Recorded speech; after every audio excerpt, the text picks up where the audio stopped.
A black waiter once fed two orphaned children, and 20 years later, a helicopter landed in front of his house.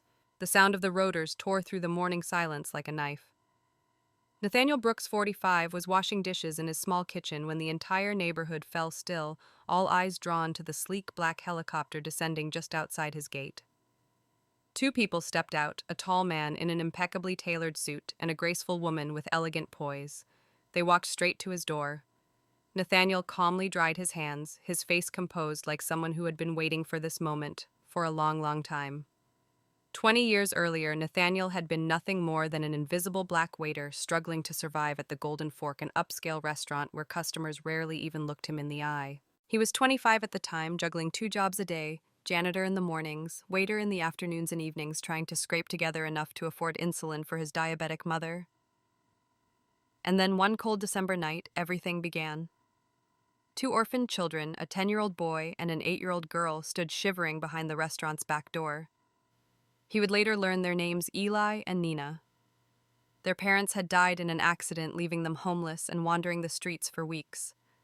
Nathaniel did something no one expected. Every night he snuck food out the back to feed them. 3 weeks later, the restaurant manager, Charles Richard, a white man in his 50s with a superiority complex, found out. "You think this is some kind of charity kitchen?" he roared before firing Nathaniel in front of the entire staff.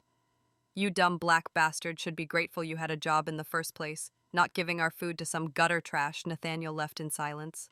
But every night afterward, he shared what little food he had at home with the kids until the day they vanished, taken away by child services and relocated to another state. Now, 20 years later, seeing the well-dressed pair walking toward him, Nathaniel allowed himself a small smile. Throughout years of doing menial jobs, enduring humiliation, being dismissed and looked down on, he had kept a secret no one could have guessed. And if you're wondering what two orphaned kids and a helicopter have to do with a fired waiter, get ready to find out how one quiet act of kindness can change everything. This was just the beginning. Charles Richard hadn't stopped at firing Nathaniel. He made calls to every major restaurant in the city, spreading lies that Nathaniel had been caught stealing food. The rumor stuck. Nathaniel was blacklisted. No one would hire him. "I thought I was doing charity by hiring a black guy," Richard sneered over lunch at his private club. But they always show their true colors. Give 'em an inch, and they'll take the whole damn mile. Meanwhile, Nathaniel scrambled to make ends meet, washing cars, handing out flyers, cleaning offices at dawn. Whatever job paid a few dollars, he took it. His mother, Gloria, watched as her son returned home later each night, clothes dirty, dignity worn thin. "My son," she whispered one night while changing the bandages on his blistered hands, "you've got more in you than this town will ever see." And she was right. What Richard didn't know was that Nathaniel had graduated top of his class from the state university with a degree in business administration. He wasn't waiting tables because he had no options. He was doing it because he needed flexible hours to care for his sick mother. That degree had sat untouched in a drawer for years until Eli and Nina came into his life. Even after being fired, even when he was starving himself, Nathaniel made sure those two kids were fed. He sold personal belongings, took degrading jobs, anything to keep them from going to bed hungry. Then one night he overheard laughter from the private club patio. Richard and a few businessmen were drinking whiskey. "See that?" Richard chuckled, pointing across the street. "That thieving waiter still scavenging like a damn stray mutt." The others laughed. Richard took another sip and scoffed. "Bet he sold the food to buy drugs. They always do."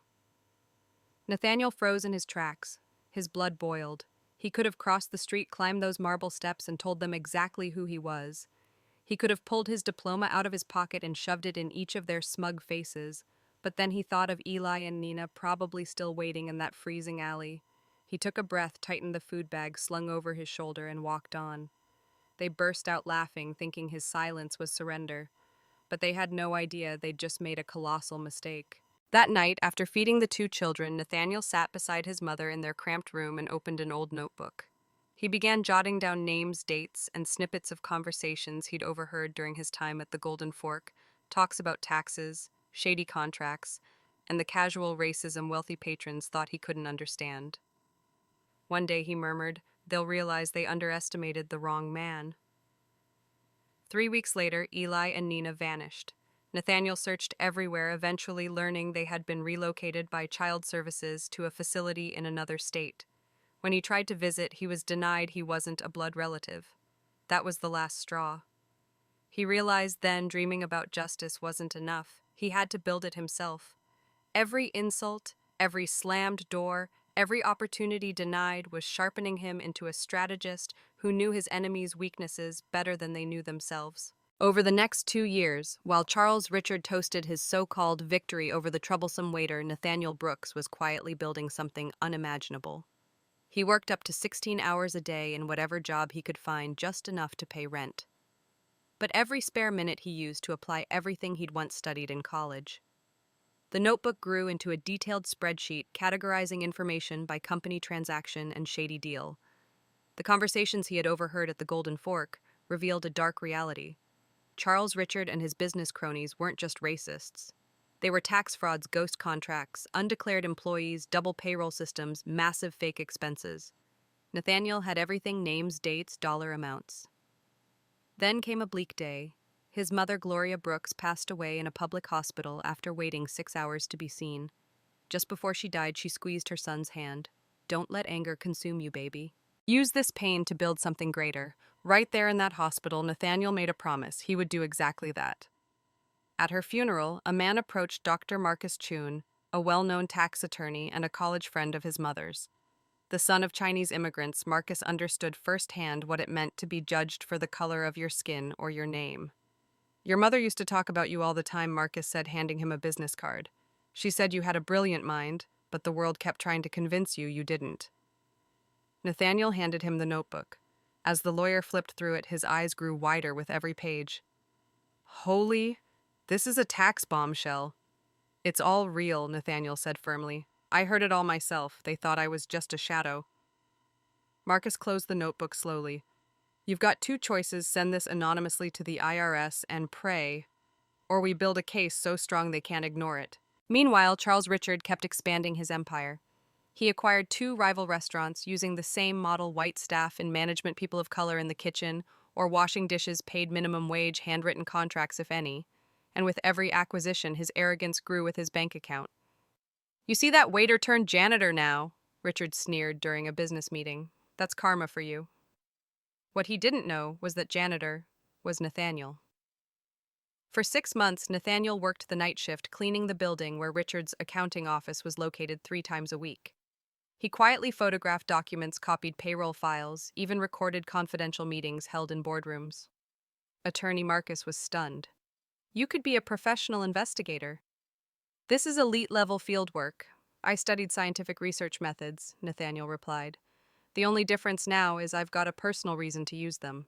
The breaking point came when Nathaniel discovered Richard was preparing to launch a new restaurant chain with international investors. Richard's new project required a spotless record, no blemishes, full transparency, and government-certified compliance. Marcus tapped his fingers rhythmically on the desk. "It's now or never. If he signs those contracts, we won't be able to touch him." Nathaniel stared out the window of their cramped office. The city that once looked down on him was still moving, still breathing. But now he wasn't just a disgraced waiter. He was a strategist. And Charles Richard had unknowingly given him time to prepare. It's time to show him who really understands how this game is played. The plan was set in motion. The files were categorized. The necessary contacts stood ready. The first crack in Richard's empire came on a Tuesday in March. His chief accountant called in a panic. "Mr. Richard, the IRS is here. They want financial records going back 5 years?" Richard scoffed, adjusting his silk Italian tie. "Relax, just give them the books." "No, sir. They don't want the official ledgers. They have copies, documents we never filed. Detailed spreadsheets, even the off-the-books payment reports." Richard froze. What the hell is going on? Who gave them that? How do they know about the ghost employees, the fake invoices, even the Cayman account I kept buried? Across town, Nathaniel sat in his modest apartment watching the morning news when his phone buzzed. It was Marcus. His voice was electric. "It's happening. The IRS accepted the case and they're moving faster than we expected. They're tearing through everything. The DOJ and Department of Labor also got our reports on the abusive conditions in Richard's restaurants." 2 days later, Charles Richard was preparing to enter a high-stakes meeting with international investors, his final step before launching a global expansion of his restaurant chain, when his assistant burst through the door, pale as a ghost. Mr. Richard reporters are downstairs. They say they're investigating slavery-like labor practices and tax fraud. The local paper's front page goes live tomorrow. Seated across from him was Ms. Schmidt, CEO of a German investment fund. Serious, principled, not easily rattled. What is this about Mr. Richard? Our company does not partner with businesses under criminal scrutiny. Richard swallowed hard sweat trickling beneath his tailored vest. It's a misunderstanding, a disgruntled ex-employee, you know how these things go, but nothing was misunderstood the next morning. The front page of this Herald Tribune landed like a punch to the gut. A culinary empire built on exploitation and tax fraud. The truth behind Richard's restaurants. The exposé ran 6 pages deep. Photographic evidence, internal memos, and testimony from 42 former employees, most of them people of color. But the most damning piece, a recording black folks need to know their place. I pay them minimum wage, 'cause that's all they're worth. The voice on tape, unmistakably, Charles Richard. Panicked Richard called the newspaper directly. "This is entrapment defamation," the journalist replied coolly. "We have dozens of hours of audio, hundreds of files, and corroborated statements from multiple sources. Would you like to issue an official response?" The second crack in his empire had ruptured. Foreign investors pulled out instantly. His company accounts were frozen by the bank. 3 of his restaurants had their licenses revoked for sanitation and labor violations. Dozens of employees filed a class action lawsuit. Then, in an emergency meeting with his legal team, his sleek office now resembling an interrogation room, Charles Richard received a strange phone call. "Who is this? Hello, sir?" The caller's voice was polite, calm, tinged with a touch of irony. "Who is this?" Richard snapped. "Nathaniel Brooks. Ring a bell." "The waiter you fired 3 years ago for feeding 2 orphaned kids?" The entire room fell silent. Richard's face went pale. His lips trembled. How did you get all this?" Nathaniel, now sitting in his new office, small but filled with sunlight, looked out over the city and replied evenly, "Did you really think someone who graduated top of his class in business administration would just sit back and accept humiliation forever? No way. You were just a janitor." "Correct. I worked as a janitor for 3 years. I cleaned the very building where your accounting department was based.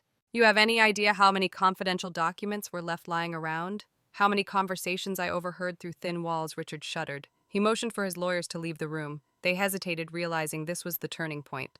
"You recorded private conversations. That's illegal. Illegal is evading millions in taxes. Illegal is paying black employees half the wage for the same job.